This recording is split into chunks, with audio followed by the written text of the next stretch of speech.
Hello friends, मैं doctor Vijay Verma, senior consultant ENT, CK Birla hospital, Gurgaon.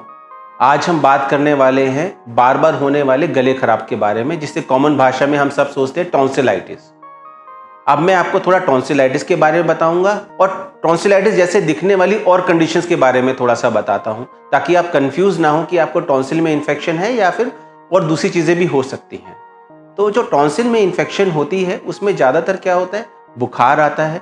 जब हम कुछ निगलते हैं तो हमें कुछ भी पीने में दिक्कत आती है। इसके दर्द ज़्यादातर दोनों तरफ होते हैं, पर कुछ लोग एक तरफ ज़्यादा और दूसरी तरफ कम महसूस करते हैं। कुछ लोगों में ये मौसम बदलने के साथ होता है। कभी कभी बहुत ज़्यादा जब हम ठंडी चीज़ें लेते हैं तब होता है। अगर हमारे आसपास में कोई इंसान है जिसका खुद गला खराब है तो हम उससे भी इन्फेक्शन को कॉन्ट्रैक्ट कर लेते हैं। साल में 1 से 2 बार के एपिसोड्स को हम बहुत बड़ा नहीं मानते हैं, जिसके अंदर हम अगर अपने आसपास में ईएनटी को दिखाएं, प्रॉपर ट्रीटमेंट करवाएं, वो ठीक भी हो जाता है।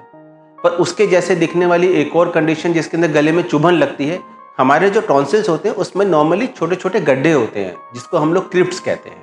उसमें खाना फंस जाता है। खाना फंसने के बाद में वो धीरे धीरे स्टोन जैसे बन जाते हैं, जिसको हम लोग टॉन्सिलोलिथ कहते हैं। अब ये छोटे छोटे जो स्टोन होते हैं ये गले में चुभते हैं। गले में हमेशा लगता है कि थोड़ा क्लियर कर लें। कुछ टाइम में आप देखते हैं मुंह खोल के कुछ वाइट वाइट दिखता है, जो कुछ टाइम के बाद अपने आप निकल जाता है, या जब तक वो निकलता नहीं हमें चुभता रहता है। ऐसे केसेस के अंदर आप अपने पास वाले ईएनटी के पास जा सकते हैं, वो उस छोटे से स्टोन को निकाल सकते हैं जिससे आप बेटर हो जाए। पर अगर यही चीज़ें आपको बार बार तंग कर रही है, आपको इतना परेशान कर रही है कि गले में चुभन जा ही नहीं रही है और वो टॉन्सिल बार बार हर 15 दिन में आ जाते हैं, तो दूसरा विकल्प है कि हम टॉन्सिल को ही निकलवा दें, क्योंकि इसमें दवाइयों का बहुत ज़्यादा रोल नहीं होता है। कुछ लोगों में एसिडिटी की वजह से भी बार बार सोर थ्रोट होते रहते हैं, जिसको हम लोग नज़रअंदाज कर देते हैं। और आजकल हम सबका लाइफस्टाइल भी ऐसा है, ना सोने का समय है ना खाने का समय है, फिजिकल एक्सरसाइज काफ़ी कम हो चुकी है, स्मोकिंग का मैं देखता हूँ लोगों में काफ़ी ज़्यादा करेज आजकल, पता नहीं क्या चीज़ चल रही है, बट स्मोकिंग आजकल लोग बहुत ज़्यादा करने लगे हैं।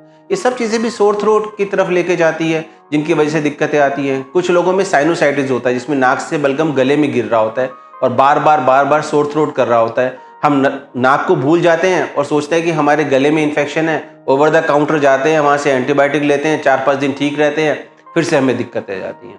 तो हमें ये समझना बहुत ज़रूरी है कि हर केस टॉन्सिलाइटिस नहीं है। जब तक कि हम ईएनटी वाले को नहीं दिखाएंगे तब तक के लिए कहना बहुत मुश्किल है। इसलिए ये बहुत ज़रूरी है कि अगर आपको बार बार सोर थ्रोट हो रहा है तो अपने पास वाले ईएनटी को ज़रूर दिखाएं, ताकि हम ये डिसाइड कर सकें। क्योंकि टॉन्सिलाइटिस है तो ट्रीटमेंट बहुत अलग है, एसिडिटी है ट्रीटमेंट बहुत अलग है, टॉन्सिलोलिथ है ट्रीटमेंट अलग है, साइनोसाइटिस है ट्रीटमेंट अलग है। तो इसलिए बिना जाने बिना पहचाने ट्रीटमेंट करना बहुत मुश्किल होता है। तो कभी भी आपको ऐसी कोई भी दिक्कत लगती है तो आप हमारे पास में आ सकते हैं। हम हमेशा आपके लिए अवेलेबल हैं। हमारे पास बेस्ट इक्विपमेंट है, आप जैसा चाहें वैसा, या आप अपने निकटतम ईएनटी वाले के पास भी जा सकते हैं। Thank you so much.